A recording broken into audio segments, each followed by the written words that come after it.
to work on you and your business. So I've created a group, An online academy for professionals and entrepreneurs. Power Partners will help you to start helping yourself. Helped me change my life and my business. Not a Toastmasters, it's not a BNI, it's not any of these, but it is. So it's all this stuff in one place. Get the results that you deserve right now. So what are you waiting for? Let's make it happen. See you in Power Partners.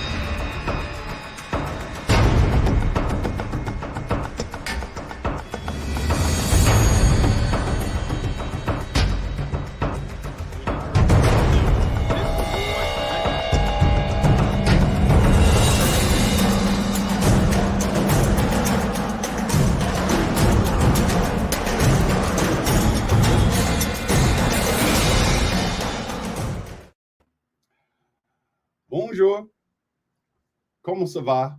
Et toi? Très bien. Ni hao, hola, buongiorno, bienvenue, wan ying, bienvenidos, benvenuta, and welcome. Welcome to another exciting episode of Gem Hunter Stories. My name is Barry B. Mixon, and I am a gemological storyteller. And each and every week, I get the amazing opportunity to take you on a journey to places you've never been before, to hear stories you've never heard before.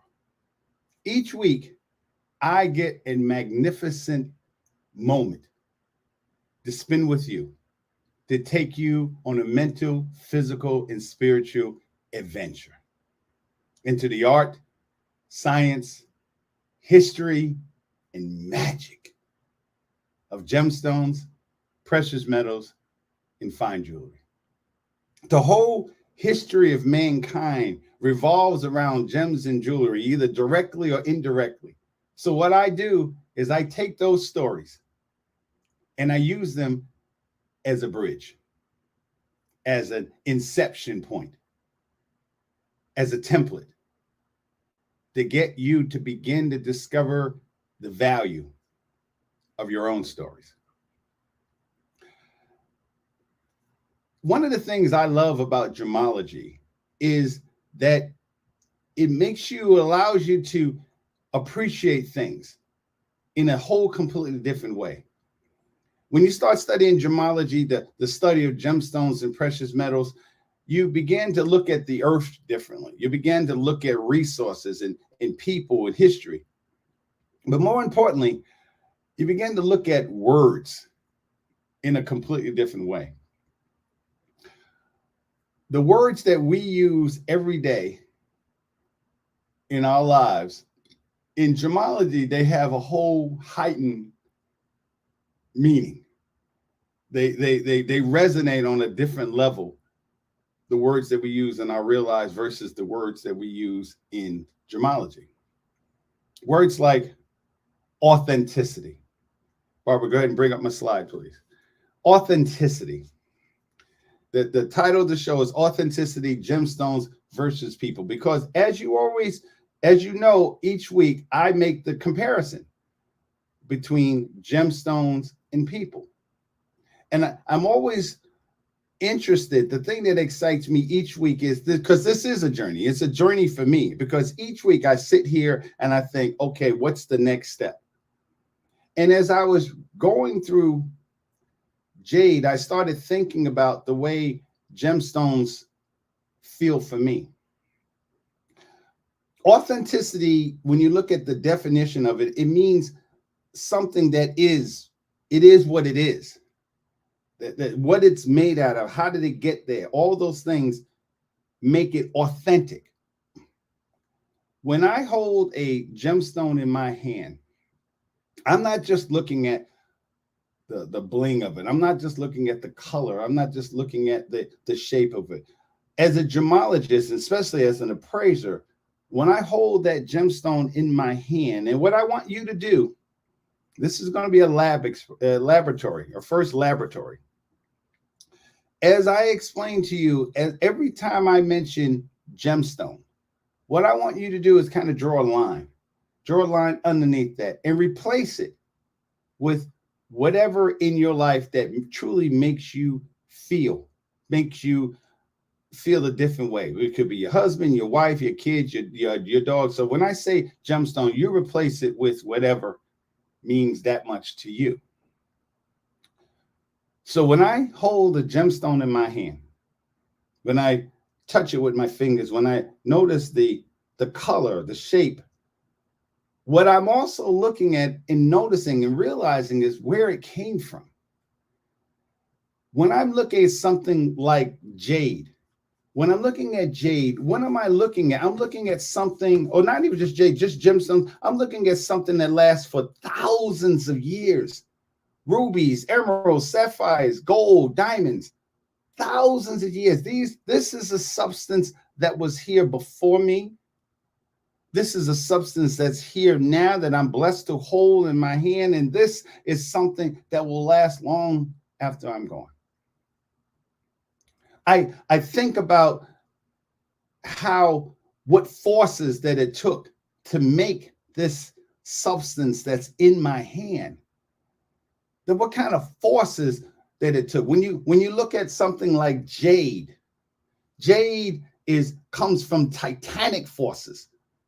Titanic forces, literally continents coming together, two continents colliding into each other to make jade. That's why jade is only found in certain places. This is the last weeks of August, so we have one more week in August, but August is the gemstones for the month of August is peridot and jade. So when you look at peridot, you're looking at a gemstone that survived in the same environment that diamonds did. When I look at jade, I'm looking at something that is the toughest gemstone in the world. I'm looking at a gemstone that survived the collision of continents, and that's what I'm holding in my hand. So when you begin to appreciate what a gemstone is, you begin to appreciate what is authenticity. What makes that gemstone special is all the things that it had to go through to get to the place and the thing that you holding in your hand. Think about that with people that you love. Authenticity. How is that person that you love, that person who is down for you, that your ride and die, your ace boom coon, your Tonto, your Batwoman, and this is your Batman. That's authenticity. That person is real for you. So when you look at that, when you look at authenticity, you have to think as a gemologist that 95% of all the jewelry that you have ever had in your life, that you've ever seen, has been treated, has had something done to it. I made a list of all the different gemstone treatments. Your gemstone can be heat treated, diffused, dyed, glass filled, oil filled, bleaching, radiation, oil treatment, diffusion, irradiation, laser treatment. The one I love, the impregnation, impregnated, filled, whitened, and of course, my all-time favorite, high pressure, high temperature, which is what happens to diamonds. So as a gemologist, you appreciate the word authenticity because you know that you are surrounded by things that may not be what they say they are. And those are just the gemstones those are when you take jade or a certain gemstone and you treat it. We're not even going to talk about the imitations and the simulants. that looks like jade, and we'll talk about that next week. But right now, what I want you to understand is the power of the word authenticity. And unfortunately, we live in a world where we are surrounded by things that are not authentic, things that are not really what they say they are. But yet, because of there's so much of that we don't really know what jade looks like anymore. Jade becomes a word. It's like value. It becomes, it decreases because you don't understand the story. This is the reverse. Every week I tell you that nothing has value without a story. Well, it depends on what that story is. And if you get further and further away from what that story is, then you don't know what authenticity is. You don't know what makes that thing authentic. And as I tell you, each week I go on a journey looking at gemstones. And this week, and each week I get a surprise. I love doing this show because each week it's a surprise for me. Because as I was researching jade, I found rainbow jade. Rainbow jade. I was like, wow, what's that? This, ladies and gentlemen, is rainbow jade. Look at it. Look how pretty it is. Look at the way the colors just flow over that vase. Look at the gloss. Look at the shiny gloss on top. Can you imagine it? It's beautiful. Imagine having flowers coming out of that rainbow jade. Look at the bangle. Can you imagine wearing that bangle, and depending on the complexion of your skin, you're wearing that bangle and you got a certain dress on, or your glasses matches that blue. Can you imagine having a nice blue dress and just the hint of that blue in the bangle? Rainbow jade. Wow. It's beautiful. Here's another vase, right? Look at the colors. Look at the red. Look at the greens. The way the yellowish orange, the gold just reverberates through it. And you would be proud to have something like that in your house. Rainbow jade. The only problem is there's no such thing as rainbow jade. There isn't. I looked through, and you guys know I went through several schools, the Gemological Institute of America, the Gemological Association of Great Britain, and now still studying at the International School of Gemology. And there's no such thing as rainbow jade. But yet, when you look at websites, and again, let me stop from right here. I'm not telling you not to buy rainbow jade. I'm not. Rainbow is jade is beautiful. I would put, just understand that it's not real. And even when you look at the website and look at it, it literally tells you. I love the way they say, and look, there's more. They tell you the gemstone. They go, look, there, wait, there's more. They literally tell you the story of jade. They tell you how jade has been around for thousands of years, how the emperor called jade, as I told you last week, the stone of heaven.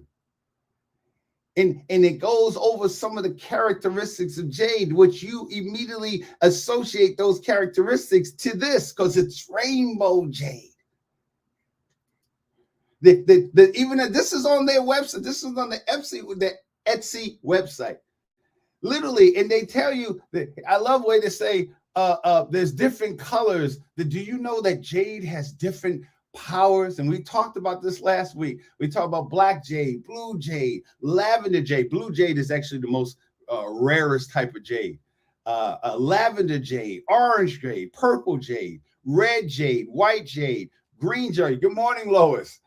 And yet, you know what you notice? You know what you don't see? You don't see rainbow jade. But because people would buy rainbow jade, they buy it because of the story that's being told. And because we didn't go through the same processes that we go through as gemologists to make sure that is what it says it is, We don't know. What is its authenticity? Is it authentic? When you study gemstones, when you study gemology, this is the book. This is the gem identification book for the Gemological Institute of America. Look how thick it is. Look how thick it is. And each page has a specific, has each gemstone. In each gemstone, not only do you go through all the different things that make that gemstone what it is, that as a gemologist and certainly as an appraiser, you have to understand. But it gives you all the tests that you can do to discover what that gemstone actually is. Is that gemstone actually what they say it is? And it got me to start thinking, wouldn't it be amazing if we could do that with people? Since studying gemology, I have become a much more calmer person because I see some of the same things that I wrestled with within my own life, certainly, especially around things like insecurity. I changed the way I think because of the way I see it's presented in gemstones. I see how the story is presented, good and bad. So when we're talking about rainbow jade, we're talking about a story about something that doesn't really exist, but what they've used is the colors. Yes, rainbow jade comes in a variety of different colors, but it's not all that, it doesn't all come together. So here's your first homework assignment. Yes, do you think you know what you think you know? Exactly, child. Well, that's the whole thing. When you're a gemologist, you can't just look at something and say, oh yeah, I know what this is. And you can't just look at the color. You can't look at just the way it feels and establish that's what it is. If I'm looking for green jade, if I'm looking for red jade, there's certain parameters. So here's your homework assignment for those of you who may be interested in rainbow jade or have rainbow jade. Ask yourself a couple of questions. One, where did it come from? Google it. And please leave me a comment if maybe someone's doing better research than I have, but I can't find it. I can't find, if rainbow jade actually exists, then it should come from a certain place on earth, because jade is not found anywhere. So that's the first question. Ask yourself, where does this gemstone come from? Second question. If you somehow found out where rainbow jade comes from, then you have to ask yourself the second question, equally important: what is it made out of? What is the molecular structure that made that gemstone, that vase, have all those colors? We know about white jade, we know about green jade, we know about red jade, but what is it that brings all those things together? There has to be. And if you find it, please let me know. And then mostly the thing that really gets me, bonjour, the thing that really gets me about this whole concept is, last week I told you that jade is considered, not only just now, but since the Stone Age, since the end of Neolithic, the end of the Stone Age, jade has been highly valued. I told you that in Asian cultures, jade is valued even higher than gold. We're talking about a substance, the most toughest gemstone in the world. Jade is almost indestructible. This behind me is called a bai. This right here, this picture, this wheel, this bai I'm sorry, it's 7,000 years old. 7,000 years old. So how is it that you are blessed enough to see and own a piece of rainbow jade with all the characteristics that jade is supposed to have, the powers of abundance and the mental powers, all these things? You're talking about the toughest gemstone substance in the world. But how is it that when you go on Etsy, you get it for $19.99? You got to ask yourself those questions, not only just of gemstones, but of people. Is that person who you think that person is? Again, and let me say, I'm not sitting here as the wise man on the hill. I'm not. As I told you many times, I've been married 3 times, at least 2.5 times. So I'm not sitting here saying, of course, I know everything about that. No, everything I'm telling you is I learned after the fact. Because had I thought about it, there are people in my life that I would have never been with had I realized that they weren't authentic. And unfortunately, we don't have a book. We don't have a book that says, well, let's see, John is he is this gemstone, and these are the tests. It should be magnification, spectrum, specific gravity, let's say diamond tester, fluorescence. We don't have that with people. So you have to create your own test. You have to create your own thing that make you figure out, is that person what that person said he or she is?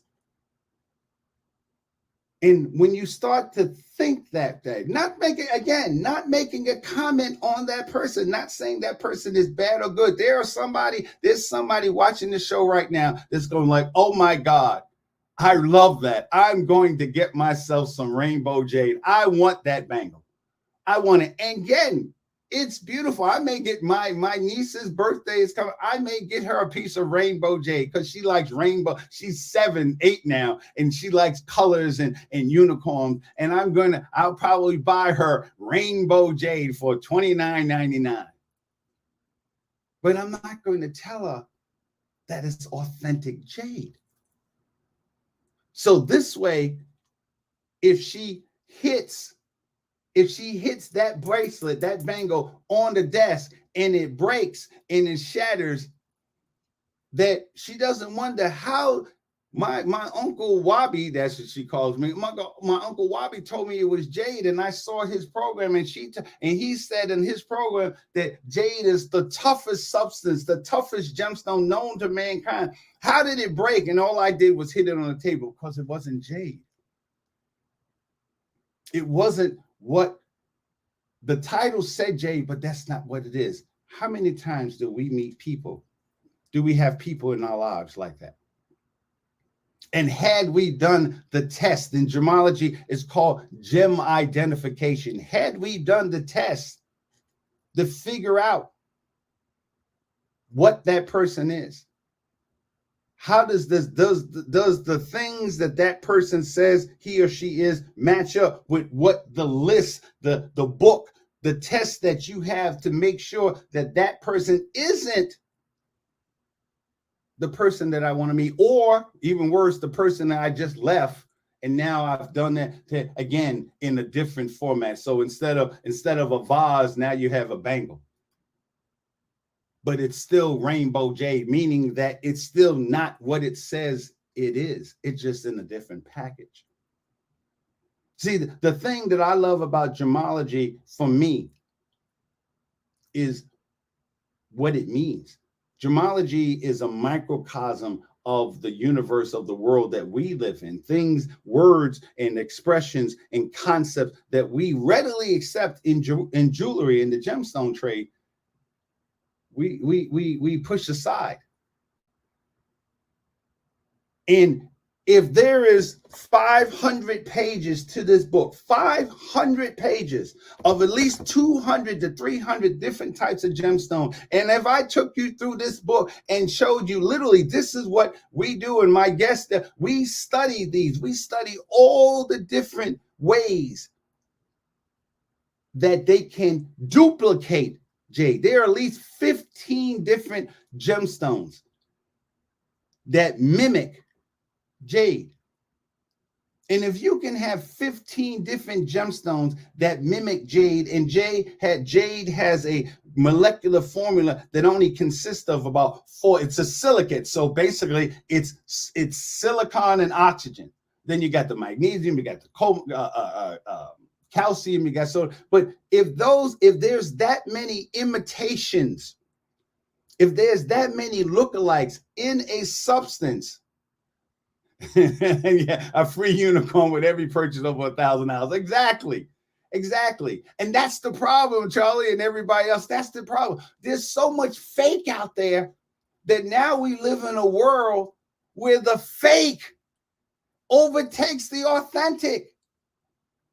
People just literally, I guarantee you, if I was to appraise someone with rainbow jade, they would tell me this story that this man, this person, and wherever they got it from, told them that this is rainbow jade. And what they're going to do is they're going to mix up the story of jade for real, and they're going to put it together with the story that they want to tell you. And you have to have a test inside of your mind. We're all old enough. Most of them, somebody asked me about the age group of this show. This show is not for kids necessarily. I teach it in a different way when I teach kids gemstones. But for adults, this is understanding that this test, the 500-page book that I have, depending on how old you are, you should have a book of 1,000 pages, because you have experienced all the different ways. You know what you want. You know what you want to be with. You know within yourself what characteristics that you need to have in order to be what you say you are.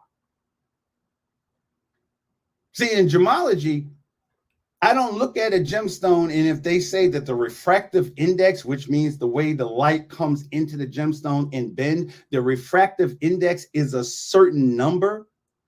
Let's say it's 1.89. 1.89.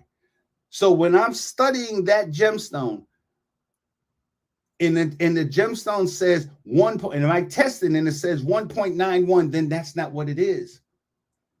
But what we do as people, we put square pegs in round holes. We sit there, which is the biggest mistake, and Lord knows I've made it in gemology. You can't just think about what you think just because it's green. It's got to be a ruby. It's got to be an emerald. It's green and it feels good. It's got to be jade. No, it doesn't. And if that's true for gemology, just imagine how many mistakes that we as people have made with each other because we thought that person, because that girl wore that dress, woo, and that dress just fits so wonderful on her hair and her nails and everything is done. That doesn't mean that she's jade. It doesn't. I'm not saying anything bad about her. She might be just some other kind of gemstone, but you were looking for jade. She has jade-like qualities. She looks like jade. She moves like jade. And let's reverse it. You know, he came to you. Jade is the toughest substance known to man. And you meet this guy named Bob.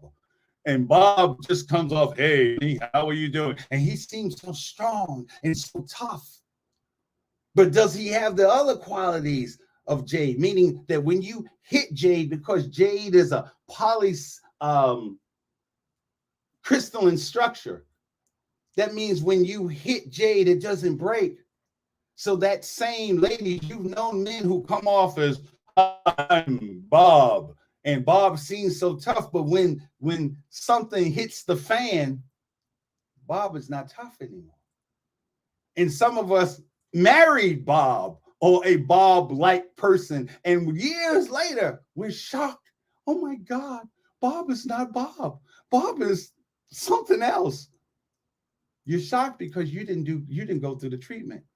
You didn't go through the test. You didn't test to see whether or not Bob is authentic. Is Bob really jade? Is Shirley really a ruby? Is Hank really emerald? And not my definition of emerald, not my definition of jade, yours. It's just that with gemstones, it's easier because we know what a gemstone is. We know what characteristics a gemstone should have: ruby, jade, emerald, sapphire.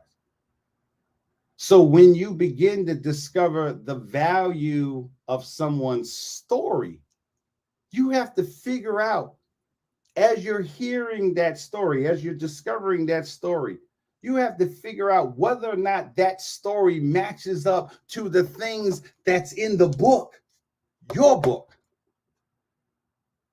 your book of what you want or how you want to be cared for, how you want to be loved, how you want to be respected, because that person has to do the same thing for you. We see and again, the reason why this is important is because one of the attributes of a gemstone is that it has to be rare. It has to be rare. If jade was found everywhere, then it would be $19.99. It would be $9.99. It would be $19.99. And again, you get a special decoder ring if you buy this. You know, as Charlie says, you know, a free unicorn for any purchase over $1,000. That's when you know that it's not rare. It's just ubiquitous. Everybody got it. That's not the quality of jade. That's not the quality of a gemstone. That's not what makes a gemstone valuable. So let's flip it. Once you have something of value in your life, once you have a gemstone, a person, a job, a profession, or something valuable, then guess what? You have to understand that. You have to hold it. You have to treat it as if it is what it is. Not as if because it is what it is. If you have a woman, and I'll just speak of, if you have a woman, for imposter syndrome, that's what the imposter syndrome is. In gemology, it means that you pick that concept, that person, or even with yourself, you know you're not jade, but you play it off like you are. And all of us know that. So on the other side, when we come back, I'm going to introduce, you guys have been hearing from me as a gemologist for almost 2 years now. So I'm going to introduce you to someone who also has taken the journey of gemology. So I look forward to seeing you on the other side.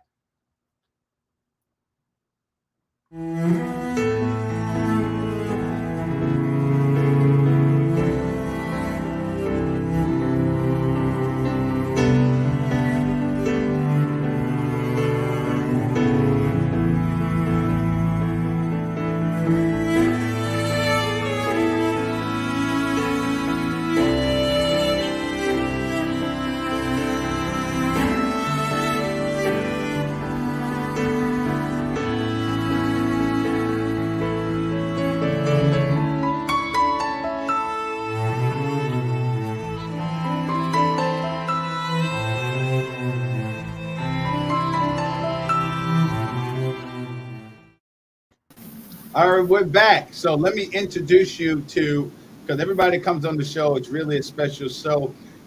Ashley Linkoski, okay, Ashley Irving. This is the first time we actually met. Ashley and I, Ashley is the graduate of the International School of Gemology. Just want to say hello to Robert James as he's listening. Robert James is both of our mentors.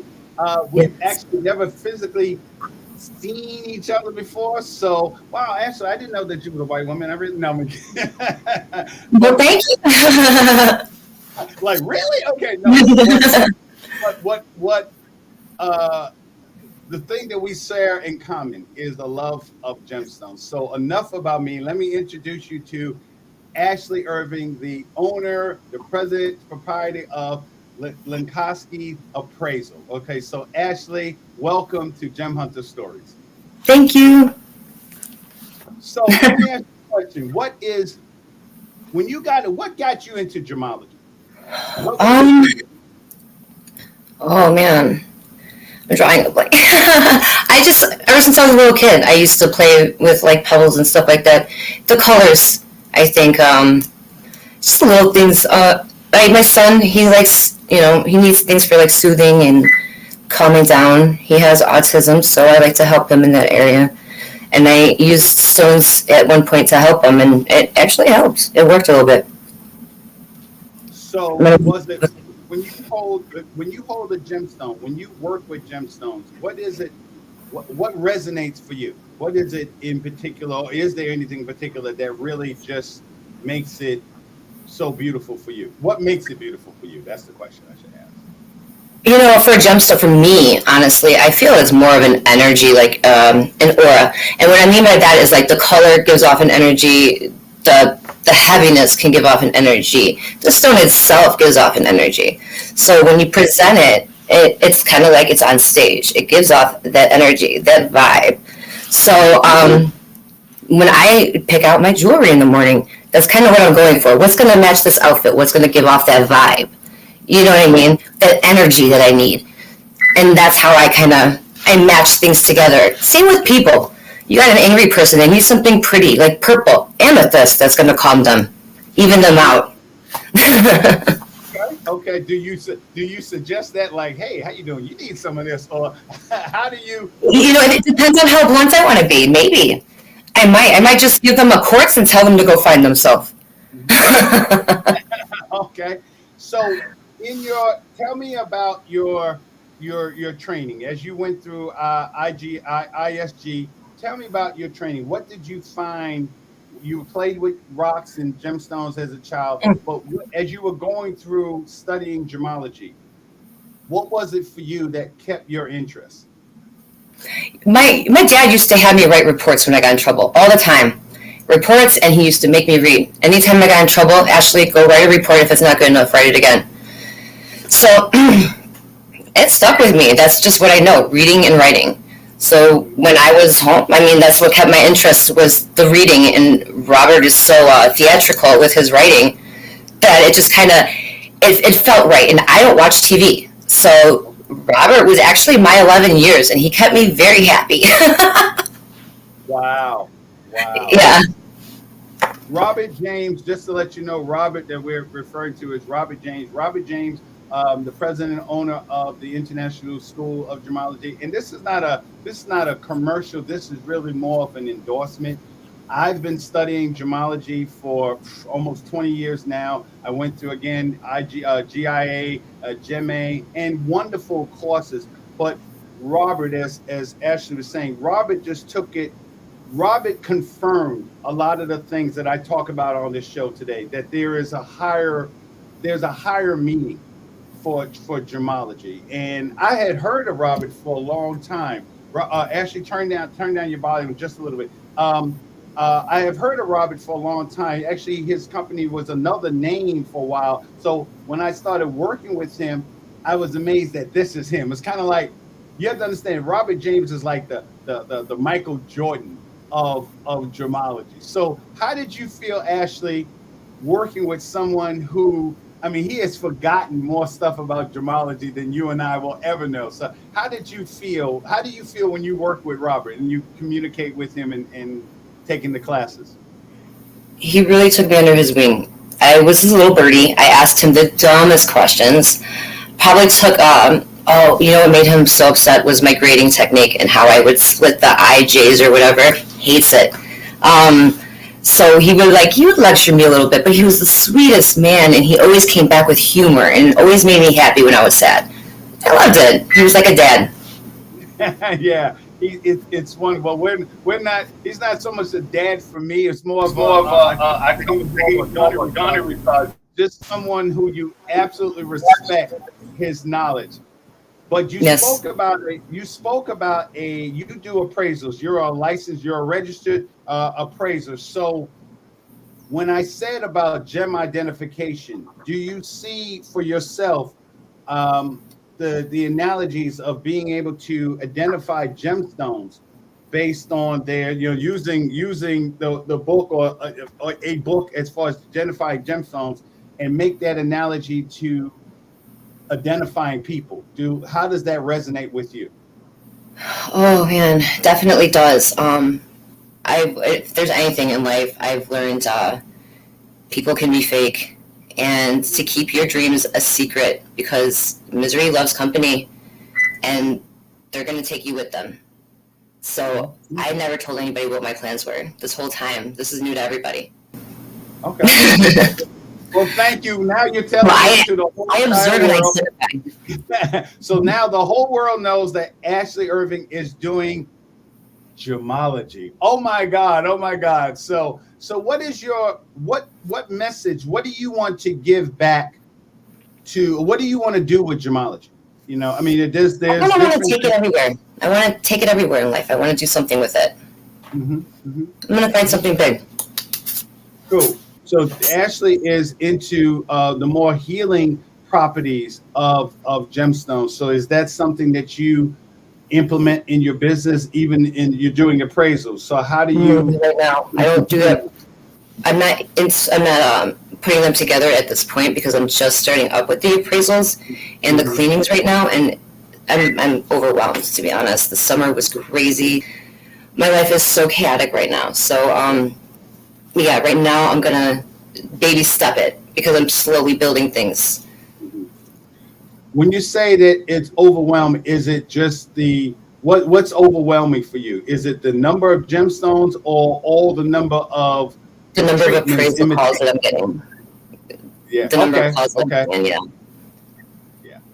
It takes a lot. And what I try to do on this show is to show people, and you've been watching this show for a while, what has it, even with what you know about gemology, what journey has this show taken you on that you didn't think about before, you didn't really realize until later on? What is there a show, or is there a theme that really resonated with you? I think it's normally like every show where it's just you have to find yourself kind of thing. And that's basically what I did, is I found myself. Yeah. So what gemstone, what's your favorite gemstone? I should ask that every question. What is your favorite gemstone, and why? I like tanzanite. I like the purple blue. I love the color. It's pretty. It's different, and it's rare. It's me. it's you, and that's what happened. Go ahead. It's soft. It's soft. So, and when you wear tanzanite, for those of you, is the burnt stone for December. It is extremely rare, and those of you who have watched, it actually comes from only one place, Tanzania in Africa. Again, because of titanic plates. Literally, that part of Africa it sits on is called the Mid-Atlantic, not the Mid-Atlantic, it's called the Mid-Atlantic Rift rather. So literally the continents of Africa and Asia have come together, collided in that spot. So that's where tanzanite is created. But when you wear tanzanite, for you personally, actually, what does it make you feel? How does it resonate with you? I don't know. I guess like a lighter feeling than more of a darker gemstones, I want to say. Kind of like more like a glass. If you were to feel glass, I guess. I don't know if that makes sense, but that's kind of the feel tanzanite gives me. Just kind of and even. It's not soothing. It's not anything like that. It's not a crazy color, so it doesn't make my mind go crazy. It's just soothing, even like glass. Okay. And so again, we always talk about both ends of the spectrum. So you love tanzanite. What gemstone that you don't particularly care for, and is there a reason for that? Obsidian. I think obsidian is black. It's just a black stone. Okay. To me, I mean, it's stone, but it's a black stone to me. Okay. And again, that's what I want people to understand, that I like obsidian because it's black, not just because I'm African American, but just there's the richness of what black is. Black is the absorption of all the other colors of the rainbow. So to me, obsidian speaks to me not just because it's a stone that comes from the bowels of the earth. I mean, it's a basic stone that comes from lava that cools, but also how it speaks to the colors that's inside of us. So when you see black, and that is the external representation of obsidian, think about all the colors that are in that stone. As we learned in class, that white and black are not actually colors; they're reflections or absorption of all the colors. So that's an interesting point of view. So what is it? We've talked about we talked about authenticity or being authentic. So what do you see as a gemologist, as a budding appraiser? What do you see that people don't appreciate about gemstones and it frustrates you? Is there anything that just makes you say, the authenticity or whatever, that's, I can't say it right, but being authentic, I guess, being real, because we take the time to find out the real stuff, and they just kind of look at it and say, that's pretty, I'm going to take it, and when it breaks, I'll get a new one. And that's kind of not the way we go. We cherish it. Like tanzanite, I won't wear it every day because the scratch is easy. I know this, and I hit my hands on everything, so I take it off, but I can. So we value that. Other people would wear it every day. It would fall out in a week, and then they come to us like, I don't know what happened. Like, it's our fault. I understand. Like, you touched this, so therefore you changed the molecular structure of it. Okay. So in your journey, and I know what gemology has done for me and the analogies that I see, is there, what characteristics or treatments or molecular forces that you see in gemstones that in your mind relates to people, relates to you as a woman? I want to hear, what do you think the difference between the way a man looks at gemstones and the way a woman looks at gemstones? Men are very visual thinkers, is what me and my doctor had talked about. He's pretty cool. We're like friends. But yeah, men are very visual thinkers. Women are not. Women go by source of feeling, emotion. Men, I think, value beauty more, to be honest, than women do. Women just want to make their men happy, so they have that comfort feeling. So I feel like men just look at what's beautiful. Women hope that it's real because they hope that the love is real. And then that's how that happens, I think. I don't think men really care if it's real. I think they just hope it lasts long. Okay, all right. I'm sitting here like, is she calling me a caveman or what? No, but, not you at all. I know what you're saying. So if you know that, so is it frustrating for you to know the characteristics that we decide as gemologists, what is real, what is authentic, all the tests that we have to take to make sure something is actually what it is? And is it frustrating for you as a woman, as a gemologist, to realize that people don't take that same time? Like, people will judge you. We live in a world where because you're a woman, there's somehow less value to you. So how does that it's super frustrating. Yeah, when you reflect on that, how does that make you feel? And it's just super frustrating for me because I'm the gemologist, because I am a woman, and I do dissect and research everything, separate from being a gemologist. It's scary. I don't trust people at all. I'm a different breed because I have to research the person. I have to look them up and down for at least 2 years before I want to even go near them. I want to examine and make sure they're a real person, because so many people have let me down in my life. I'm not going to let it happen again. Well, not by choice anyway. Okay. And how can we use the same techniques or the same approach that we take on appraising gemstones? How, in a positive way, how can we take that approach and decrease some of the mistakes that we've made in our lives? And again, accidentals, we looked at someone and we saw, okay, that person has XYZ characteristics, and yet we find out later on that person isn't that. So has gemology kind of shortened the learning curve for you? I think so. I think Robert said it the best. Eliminate what it is not. See the red flags. Mm-hmm. The red flags. See them. Be warning of them. If you're with somebody else, be like, I've seen this red flag before. This identification. It's I know this, and then you just mark the inclusion. It's an inclusion I've seen before, so this must be, this. Or this must not be this, so I'm going to put that there. And you get with something else, oh, I see 2 red flags, so this definitely isn't what I thought. You know what I mean? Like, those are 2 inclusions. Those aren't what I want. I want a VVS. Yeah. And again, we're talking, as I said in my opening, you have to create your own test. The tests for Ashley are different than the test, may be different than the test that I have.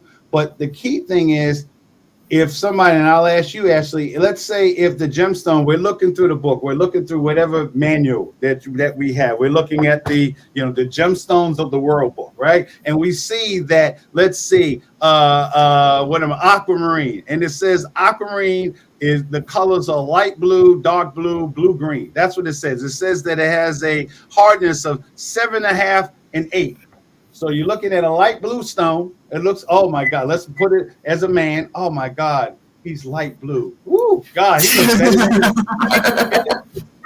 Those people on Avatar, oh, he looks just like that. He's tall, he's light blue, and he, he's let's see, he has a his hardness is, again, this is the family show. So his character hardness is a 7.5 to 8. All right. But we find out that his density should be 2.74, but it's not. Well, that was the guy from the summer. It's actually 3. It's actually 3. So once you find out as a gemologist that light blue stone that had a similar hardness that is supposed to be, but you realize that the density is off, would you still classify that gemstone, that person, as an aquamarine? No, it is not. It's a synthetic. You need to push it to the side, red flag. Yeah, and that's what we have to do. Yes. That's what I'm trying to get people to understand, that even if you don't know the science, you don't have to be. We are all gemologists, whether or not we went to a school, because the same concepts that exist in gemology. Gemology is just a small microcosm, a small universe of the universe that we have. It's still based on, we are human beings. We have to have a specific molecular structure. And as Ashley said, if something says in the book, not just in one book, again, not just in one person that you met, you can't just meet one person, have a bad relationship, and then just classify everybody else as that. You have to be selective.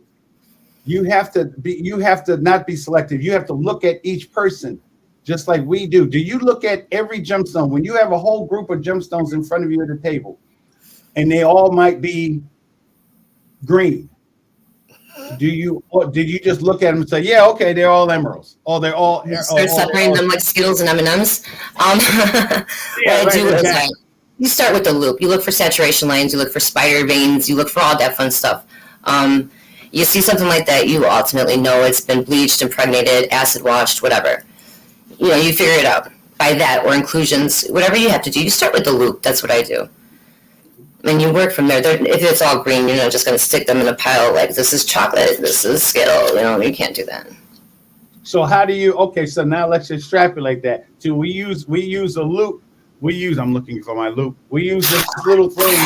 We use this little thing called a loop, right? I'm sure every gemologist, this is I was going to test you too. Of a gemologist. You know how a Jedi would just pull it out? This is our weapon. Notice, okay? So as a fully trained master gemologist Jedi, okay, what is your loop for people? What is your loop for people? How do you approach people?